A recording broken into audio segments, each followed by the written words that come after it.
I think this is an incredible opportunity that I think I equate most in line with like kind of the .com era, right? I feel like we as Black people overwhelmingly kind of miss that opportunity, and I think we are now in a place where we have AI as a tool to be a great equalizer.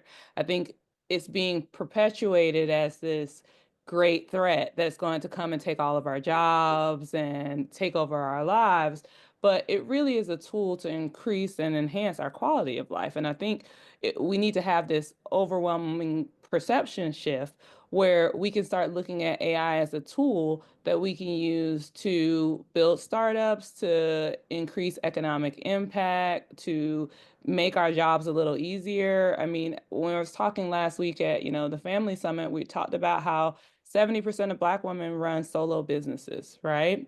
Or solo founders.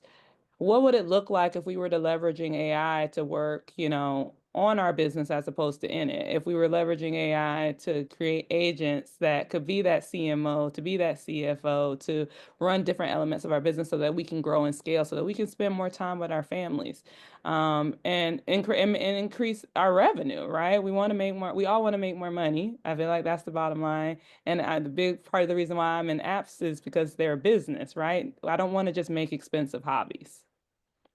Mm, interesting. Okay, so you're saying that AI is seen by a lot of people to be a threat when really, it could be a threat to some, but it's really an opportunity for most if it's viewed in the right way.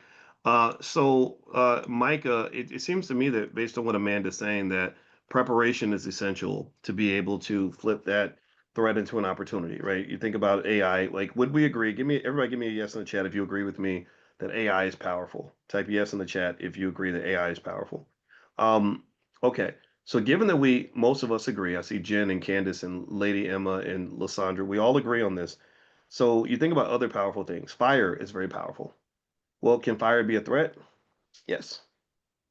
Is fire also an asset, an opportunity? Yeah, it can keep you warm and cook your food and all that, right? So what's the defining variable, right? It's the ability to control the fire, right? Use it to your advantage. So Micah, what would you say that preparation, the role of that plays in terms of our community, in terms of seeing AI as a threat or as an asset?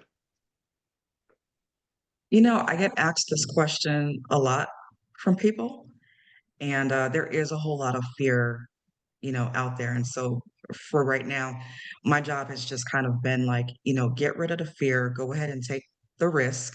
This is the opportunity of a lifetime, and things that you probably thought that you couldn't do before, couldn't accomplish before. Like, Amanda said, so many of us are solopreneurs, and AI could really just be your opportunity to really get the help that you need for your business. If we look at one of the most expensive things that you'll spend in business is going to be your marketing costs, right? You start using AI and using it the right way, you'll probably save like somewhere between ten to $30,000, just in contractor or employee cost from using it. Um, So again, like I would just say, get over your fear and take the risk.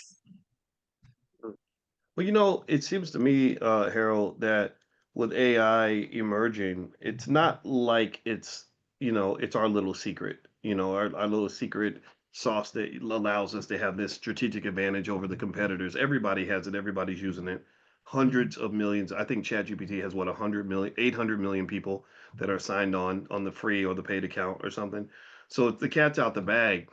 Um, what does that mean though, in terms of what it means to be an entrepreneur? I've seen people use AI as if they didn't know that everybody else could tell they were using AI.